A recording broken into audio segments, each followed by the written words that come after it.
ഒരു ദിവസം അബ്ദുറഹ്മാൻ വന്നിട്ട് എന്ത് ചെയ്തു, റൂമിലേക്ക് കയറിയിട്ട് നേരെ പോയിട്ട് ഫ്രിഡ്ജിൽ പോയിട്ട് ചെറിയ ഭക്ഷണം സാധനം എടുത്തിട്ട് കഴിച്ചു. നിങ്ങൾ ഭക്ഷണം കഴിക്കുന്ന കാര്യത്തിൽ നിങ്ങൾക്ക് കുറ്റമില്ല എന്നുണ്ട്. അതിൻ്റെ അവസാനം എന്താ അറിയോ, നിങ്ങളുടെ സ്നേഹിതൻ്റെ വീട്ടിൽ നിന്നോ.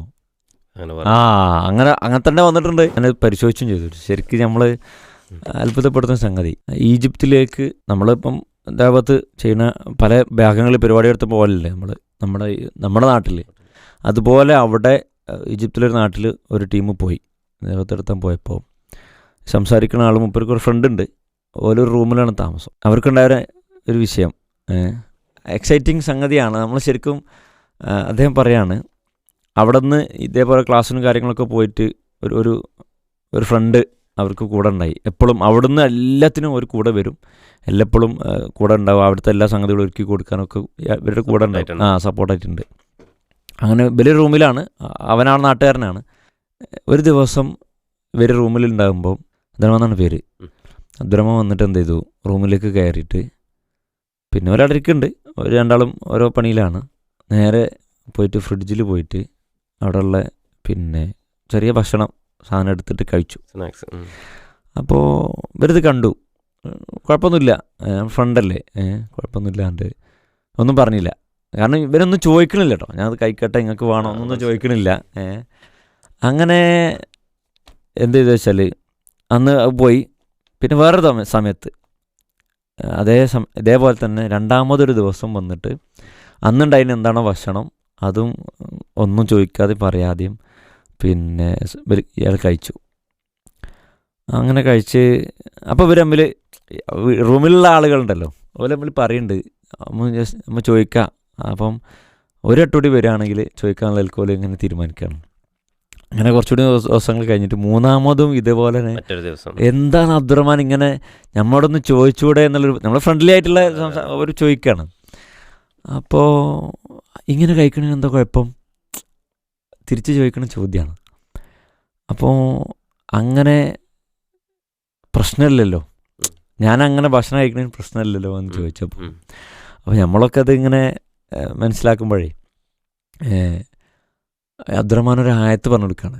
ഇവർ ശരിക്ക് എന്തിനാണ് പോയത്, അവിടെ ദേവത്ത് ആൾക്കാരെ ദീനൊക്കെ പറഞ്ഞു കൊടുക്കാനും കാര്യങ്ങളൊക്കെ പഠിപ്പിക്കാൻ വേണ്ടി പറഞ്ഞു പോകുമ്പോൾ ഈ സൂറത്ത് നൂറിലൊരായത്ത് ശരിക്കും നമ്മളൊക്കെ ഓതി പോണ ആയത്താണ്.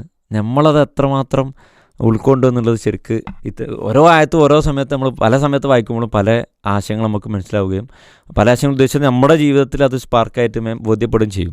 സൂറത്ത് നൂറിലെ 61 ആയത്താണ് അബ്ദുറഹ്മാൻ അവർക്ക് ഓതി പറഞ്ഞു കൊടുത്തത്. അതിൽ പറഞ്ഞ ഇതെന്ന് വെച്ചാൽ വലിയൊരായത്താണ്. ആ പേജിൻ്റെ ഒരു പകുതിയിലധികം ഭാഗം ആ ആയത്ത് തന്നെയാണുള്ളത്.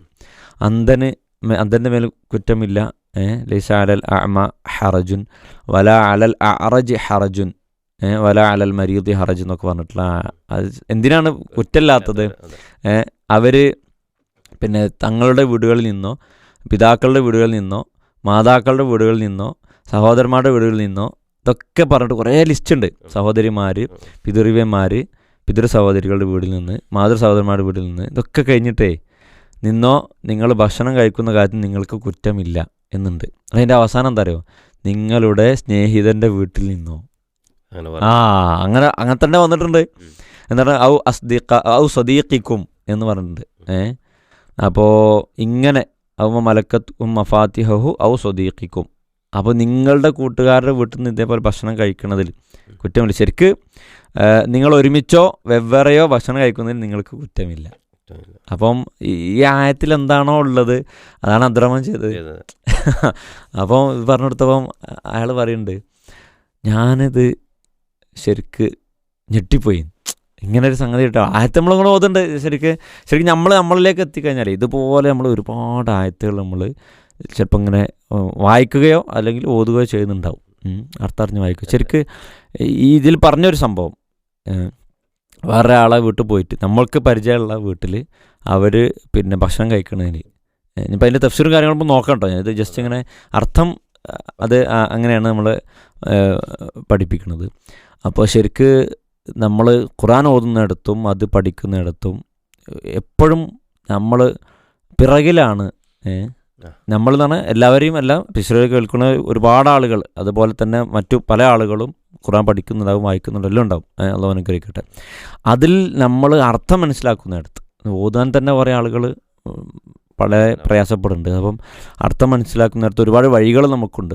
ഏതായാലും ഈ അനുഭവം അദ്ദേഹം പങ്കുവെക്കുന്നതിൽ നിന്ന് നമുക്കുള്ള ഒരു ചിന്തയായി എനിക്ക് തോന്നിയത്, ഒന്ന് ഖുർആൻ്റെ അർത്ഥം നമ്മൾ നല്ല രൂപത്തിൽ അറിഞ്ഞുകൊണ്ട് തന്നെ വായിച്ച് പഠിക്കാൻ ഒരു ശ്രമം. ഒരു ദിവസം ഒരായത്ത് വായിച്ചാൽ തന്നെ നമുക്ക് അങ്ങനെ പോകാം. ശരിക്കത് നമ്മുടെ പിന്നെ 500 കോഴ്സിൻ്റെ ഇൻട്രോയിലൊരു ഒരു പാട്ടുണ്ടല്ലോ, അരിഞ്ഞിടുമ്പോൾ എന്ന് പറഞ്ഞിട്ട് ഇങ്ങനെ അടുക്കുമ്പോൾ നമ്മൾ വീണ്ടും വീണ്ടും അറിയാൻ കൂടും ആഗ്രഹം, ഏറും ആഗ്രഹം എന്ന് പറഞ്ഞിട്ട് ഒരു വരിയുണ്ട്. അപ്പോൾ അതിങ്ങനെ കൂടി വരും. ഖുർആൻ നല്ലോണം അടുക്കുമ്പം, പഠിക്കുമ്പം, നല്ലോണം വായിക്കുമ്പം അത് അതിനുള്ള അനുസരിച്ചുള്ള ബർക്കത്തും ഖൈറൊക്കെ ഉണ്ടാവും. പിന്നെ അതിനുള്ള ഓരോ പാഠങ്ങളാണ്. നമ്മുടെ ജീവിതം എങ്ങനെ ആവണം എന്നുള്ള കൃത്യമായി, പ്രത്യേകിച്ച് സൂറത്തു നൂർ ഒരുപാട് മര്യാദകൾ പഠിപ്പിക്കുന്നുണ്ട്. അപ്പം 2-ാം സൂറത്തു നിസാ എന്നൊക്കെ അറിയപ്പെടുന്നതെന്നാണ് അതിനെപ്പറ്റി സൂറത്തു നൂറിനെ പറ്റി പറയുന്നത്.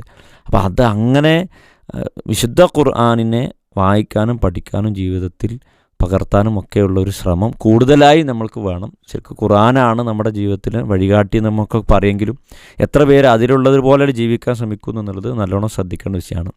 രണ്ടാമത്തത്, ഇതുപോലെ ഭക്ഷണം ആരെങ്കിലും നമ്മൾ വീട്ടിൽ നിന്ന് കഴിക്കുകയാണെങ്കിൽ അതിന് ചീത്ത പറയാൻ പോകണ്ട എന്നുള്ളത് നമ്മൾ ശ്രദ്ധിക്കുക. ഇങ്ങനെയൊക്കെ വിശുദ്ധ ഖുർആൻ പഠിപ്പിക്കുന്നുണ്ട്. എന്നാലും മര്യാദയാണ്. നിങ്ങൾക്ക് വേണോ എന്ന് ചോദിക്കുക. ഇത് ശരിക്കും ഒരാളെ വീട്ടിൽ വന്നിട്ട് അയാളെ ഭക്ഷണം എടുത്തിട്ട് നിങ്ങൾക്ക് വേണോ ചോദിക്കണമെങ്കിൽ അതിൽ ചെറിയൊരു ഇതുണ്ട്. പക്ഷേ അതിനും കുഴപ്പമില്ല എന്നുള്ള രൂപത്തിലാണ് വിശുദ്ധ ഖുർആൻ പഠിപ്പിക്കുന്നത്. അത്ര ഇസ്ലാം എത്ര സുന്ദരമാണ് എന്നുള്ളത് ഓരോ സംഗതികൾ നമ്മൾ അടുത്തറിയുമ്പോൾ നമുക്ക് മനസ്സിലാവാണ്. മാഷാ അല്ലാഹ്. ഏതായാലും കൂടുതൽ പഠിക്കാനും പകർത്താനും ഒക്കെയുള്ള ഒരു പ്രചോദനമാവട്ടെ ഓരോ നിമിഷവും മുന്നോട്ട് പോകുന്നത്. ഇൻഷാ അല്ലാഹ് അള്ളാഹു അനുഗ്രഹിക്കട്ടെ എന്നാണ് ഇത്തരുണത്തിൽ അറിയിക്കാനുള്ളത്.